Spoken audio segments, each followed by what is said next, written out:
Bu Ranti, kamu jangan jualan yang sama dong dengan jualan saya. Matiin rezeki orang aja. Jadinya orang-orang di kampung yang tadinya semuanya pada beli ke saya, jadi beli ke sini juga. Pelanggan saya jadi berkurang. Pokoknya saya nggak mau tahu, Bu.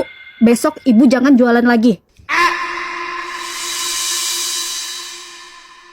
Udah, gak usah didengerin Bu Ranti. Rezeki mah udah tertakar, gak akan tertukar.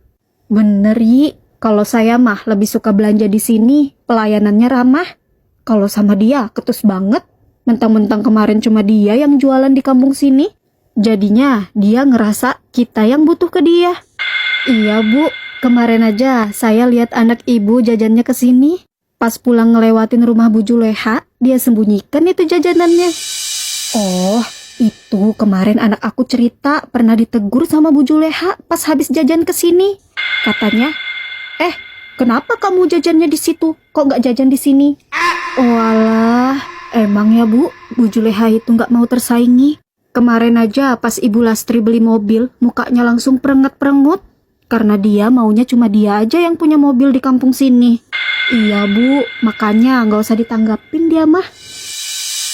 Bu, cobain deh. Aku tadi beli kue buatannya Ayi, enak banget. Pantesan aja jualannya laris. Iya Bu, beneran enak kuenya. Ayi, kue bikinanmu enak ya? Bagi dong resepnya dan ajarin saya cara bikinnya. Oh, boleh Bu. Loh, Bu Juleha jualan kue yang sama dengan yang saya jual. Emangnya kenapa? Nggak boleh. Saya jualan pakai modal sendiri kok, nggak minta dimodalin sama kamu. Kok kamu yang ngatur? Loh, kok ngamuk? Kan saya cuma nanya aja, Bu. Heran aja sama Ibu. Kemarin Bu Ranti jualan, Ibu ngamuk dan merasa tersaingi. Pas lihat jualan saya laris, malah Ibu tiru juga. Pantesan aja kemarin minta resep ke saya. Kirain cuma basa-basi. Ternyata nggak mau tersaingi.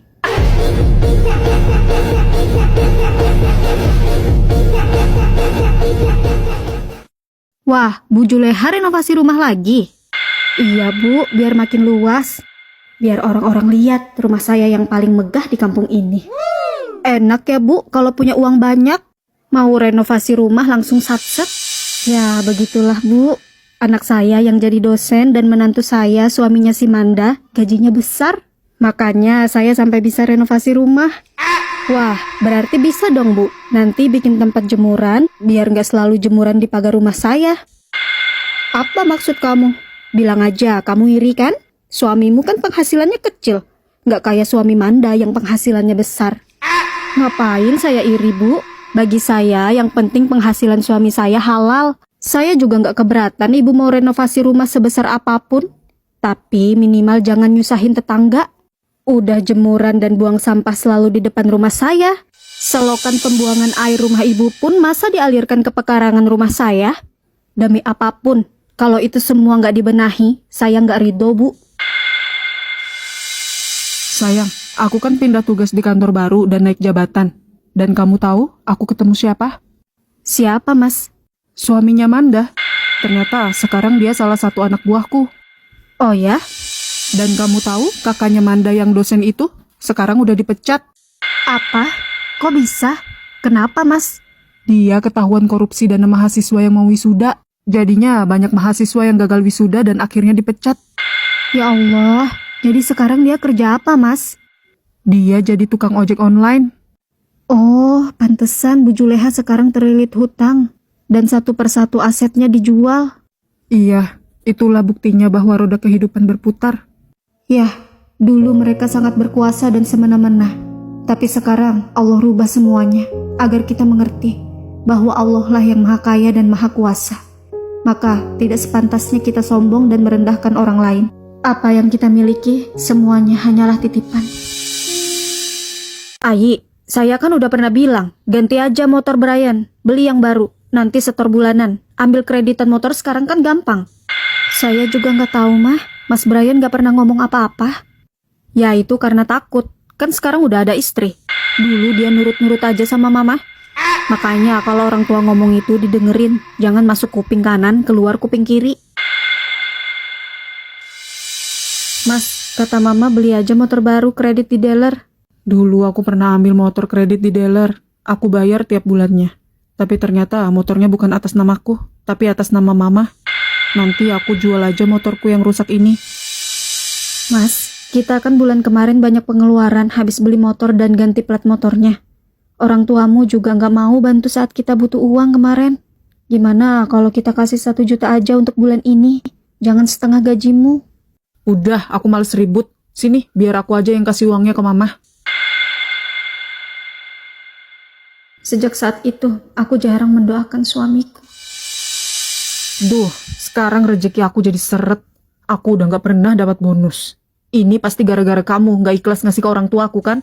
Aku itu ngasih ke orang tuaku supaya aku dapat doa dari orang tuaku. Jadinya rezekiku lancar. Loh, kok kamu malah nyalahin aku, Mas? Selama ini kan orang tuamu selalu menerima uangnya. Lagian juga, tanpa uang pun, orang tua memang selalu mendoakan kebaikan untuk anaknya. Kalau ternyata doa orang tuamu tidak menembus langit, berarti ada doa istrimu yang menembus langit. Nah, iya, bener kan? Berarti kamu doain aku yang jelek-jelek kan? Makanya rezekiku seret. Aku nggak pernah doain yang jelek, Mas. Aku cuma jadi jarang mendoakanmu. Karena aku kecewa sama kamu yang selalu prioritaskan kebutuhan orang tuamu. Sedangkan kebutuhan istrimu terabaikan. Itulah sebabnya, jika istrimu bahagia, maka rezekimu akan lancar.